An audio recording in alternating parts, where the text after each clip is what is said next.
Hi friends देखो आपण गोटे बहुत भल वैकेंसी आसिक पहुँची जाइए ओडिशा वन उन्नयन निगम तरफ यहाँ आपणकर Odisha forest development corporation limited तरफ गोटे बहुत भल वैकेंसी आसिक पहुँची जाइए जोटा कि all Odisha candidate both male और फीमेल यहाँ अप्लाई करें एवं यार एप्लिकेशन भी कौन रही सिलेबस कौन रही सब भल भाव डिटेल्स रे बुझा।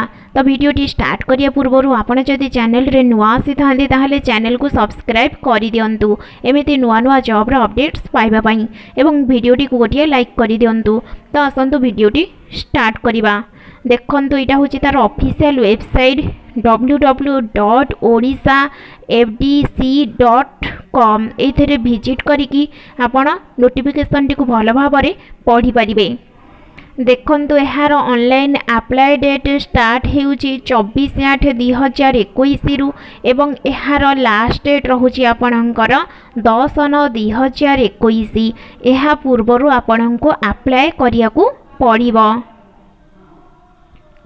देखंतु कौन कौन सब पोस्ट वैकेंसी बाहरी आपणकर टोटाल उपर 179 गोटी पोस्ट वैकेंसी बाहरी एवं सैलरी देखंतु आपणको पर मंथ 8,390 टंका मिलिबो। देखंतु यार एजुकेशनल क्वालिफिकेशन कौन सब रही आपण केवल +2 साइंस रे पास करथिले एहाको अप्लाई करि परिबे। देखंतु आपणकर एज लिमिट 21 रु 32 वर्ष मध्य होइतिबा दरकार ताहाले जाई कि आपण एहाको अप्लाई करि परिबे एवं आपणकर कास्ट जदि एससी एसटी होइथाय ताहाले आपणको 5 वर्षर एज रिलैक्सेशन मध्य रहिछि। सेहि परि आपण जदि पीडब्ल्यूडी कैंडिडेट होइथांती ताहाले आपणको 10 वर्षर एज रिलैक्सेशन रहिछि।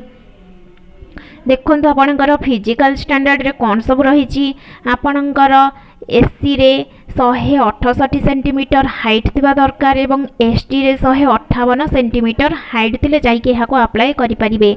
से परि वुमेन मानक पई 153 सेंटीमीटर हाइट थिबा दरकार ताहाले जाइके आपण एही पोस्ट पई एलिजिबल हेई परिबे।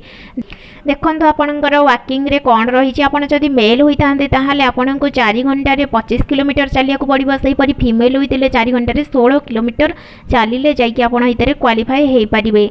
देखंतु यार एलिजिबिलिटी क्राइटेरिया कौन सब रही आपण इंडियन सिटीजन होइतिबे एवं आपणकर गोटे गुड कैरेक्टर थिबो एवं आपण फिजिकली मेंटली स्ट्रांग थिबे एवं आपण जदि मैरिड करथांती ताले गोटे रु अधिक स्पाउस रखि नथिबे एवं आपण भल भाबरे ओडिया कहि पारुथिबे लिखि पारुथिबे एवं पढ़ी पारुथिबे ताहाले जाई कि आपण ए पोस्ट में एलिजिबल हेई परिबे।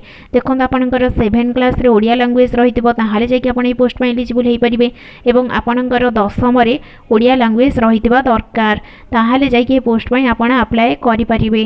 देखंतु आपण जदि women sports person ex serviceman होई थांदी ताहाले आपणक पई रिजर्वेशन मध्य रहिछि।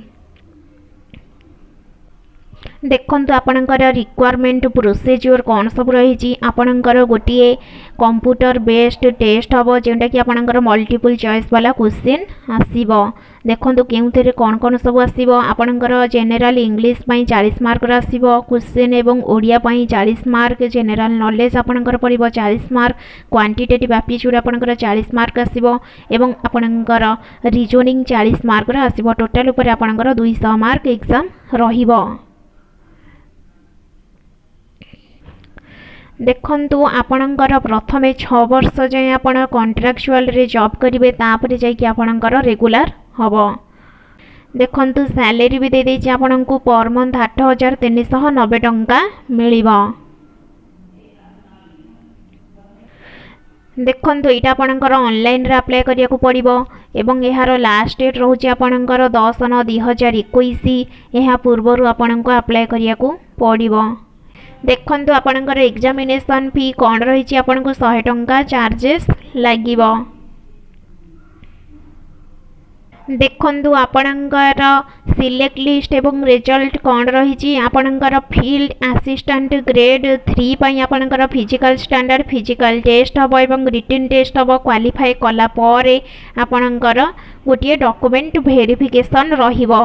देखंतु डॉक्यूमेंट वेरिफिकेशन रे आपन को कौन सब नहीं जाइए आपणकर एडमिट कार्डटा नहीं जाइए आपणकर 10th सर्टिफिकेट एवं आपणकर +2 साइंस सर्टिफिकेट एवं मार्कशीट एवं आपणकर 7 क्लास रे ओडिया लैंग्वेज अच्छी बोली तार गोटे सर्टिफिकेट नहीं जाइए देखंतु आपणकर कास्ट सर्टिफिकेट दरकार पड़िबो एवं आपण जदि पीडब्ल्यूडी कैंडिडेट होइतांते ताले आपनको सर्टिफिकेट शो करिया पड़िबो एवं आपण जदि एक्स सर्विस मैन होइतांते ताले आपनको सर्टिफिकेट शो करिया पड़िबो एवं आपनको दुईटी recent colour passport size photograph नहीं एवं आपनको गोटे कैरेक्टर सर्टिफिकेट नबाकू पड़िबो सबु डॉक्यूमेंट्स आपण डॉक्यूमेंट वेरिफिकेशन टाइम रे नेकी जाइथिबे।